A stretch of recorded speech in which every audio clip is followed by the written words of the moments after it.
විද්‍යාත්මකව විසඳ ගන්න බැරි, විශ්වාස නොකරත් බැරි අභිරහස් පිරුණු ස්ථාන ඕන තරම් මේ ලෝකේ තියෙනවා.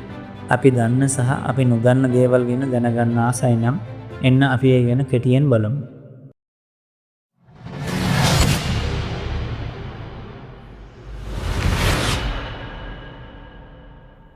වසර ගණනාවකට එහා විසඳ ගන්න බැරි වුණු ස්ථාන වගේම විද්‍යාඥයින්ට පවා ඉස්සරහදයක් වුණු ස්ථාන අතරින් පළවෙනි එක බර්මියුඩා ත්‍රිකෝණය. ඇමරිකාවේ පුවර්ටෝ රිකෝ සහ බර්මියුඩා දූපත් අතර පිහිටන මෙම සාගර කලාපය තුළ නැව් සහ ගුවන් යාන සිය ගණනක් කිසිම හෝඩුවාවක් නොමැතිව අතුරුදහන් වෙලා තියෙනවා. විද්‍යාඥයින් චුම්බක බලවේගයට සහ අයහපත් කාලගුණයට කොයිතරම් දොස් කිව්වත් හැබැයි ඉතින් මෙම අතුරුදහන් වීම වල සැබෑ රහස අදටත් සාගර ගැඹුරේ සැඟවිලාමයි තියෙන්නේ. දෙවෙනි එක ස්ටෝන්හෙන්ජ්. වසර 5000කට පෙර බ්‍රිතාන්‍යයේ ඉදිකළ මෙම මහා ගල් කුට්ටි අදටත් ප්‍රශ්නාර්ථකයි. කිලෝමීටර් ගණනාවක් ඈතින් ගෙන ආ මෙම දෙවන්ත ගල් ඒ කාලේ සිටි මිනිසුන් සවා තැබුවේ කොහොමද? ඒක තාරකා විද්‍යාත්මක නිරීක්ෂණාගාරයක්ද නැතිනම් මළවුන්ගේ ආත්මය සහ සම්බන්ධ දෙයක්ද? තුන්වෙනි එක ආස්කාරයක. පේරුවල කාන්තාරයේ අදිනවල නිම විශාල රූප සටහන් අහසෙන් මිස පොළවෙන් හරි විදියට නම් දැක ගන්න බෑ. කිලෝමීටර් ගණනක් දිග මෙම රේඛා ඇඳීමට මිනිසුන්ට ඕන වුණේ හේතුව මොකක්ද? බොහෝ මතයන් පවසන්නේ මේවා පිටසක්වල ජීවීන්ට සංඥා වවින්‍යක භාවිතා කළ බවයි. හතරවෙනි එක මහා පිරමීඩ.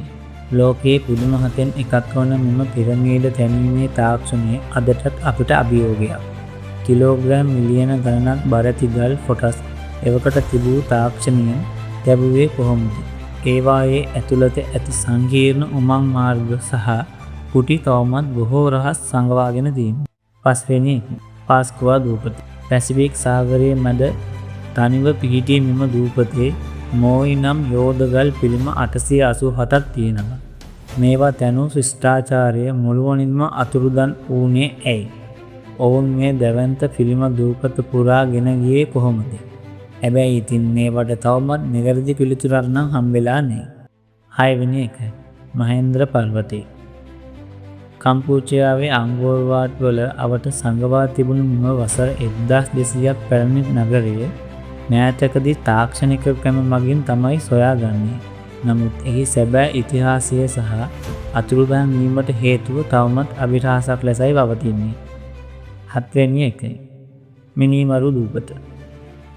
ඉතාලියේ අතීතයේ දහස් ගණන් මිනිසුන් මරණයට පත් වූ ලොව භූතයන්ගෙන් පිරුණු දූපතක් ලෙස සැලකෙන මෙම ස්ථානයට කිසිවෙකුට ඇතුල් වෙන්න නම් බෑ.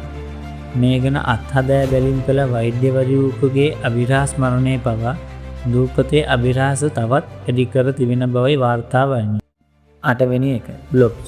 1997 දී සාගරයේ පතුලේ සිට සටහන් වූ මෙම අතිශය ප්‍රබල අද්භූත ශබ්දය අතටත් හඳුනාගෙන නැත. ඒ සාගර ජීවියෙකුගේ ශබ්දයක් නම් ඒ කොපමණ විශාල සතුකුගේ ශබ්දයක් විය යුතුද?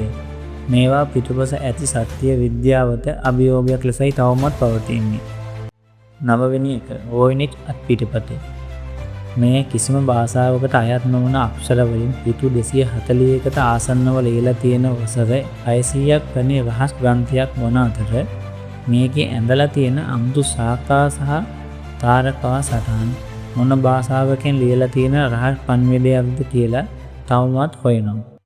10 වෙනි එක ස්තුන් වහන්සේගේ නගරය. නාස්කා රේඛාවලට සමාන නමුත් මුහුදු අසල කන්දක් මත ඇඳලා තියෙන මෙම විශාල ත්‍රිශූල රූපය මුහුදේ සතපුම් ගණනක් දුරින් ඉඳලා වුණත් දකින්න පුළුවන්. මේ තරම් විශාල රූපයේ තියෙන සැබෑ අරමුණ මොකක්ද? පුරාණ මානයන් මෙම විශාල සංකේතයේ ඇඳේ කවුරුන් වෙනුවෙන්ද කියන එකගෙන නම් වාද මතයි තවමත් තියෙන්නේ.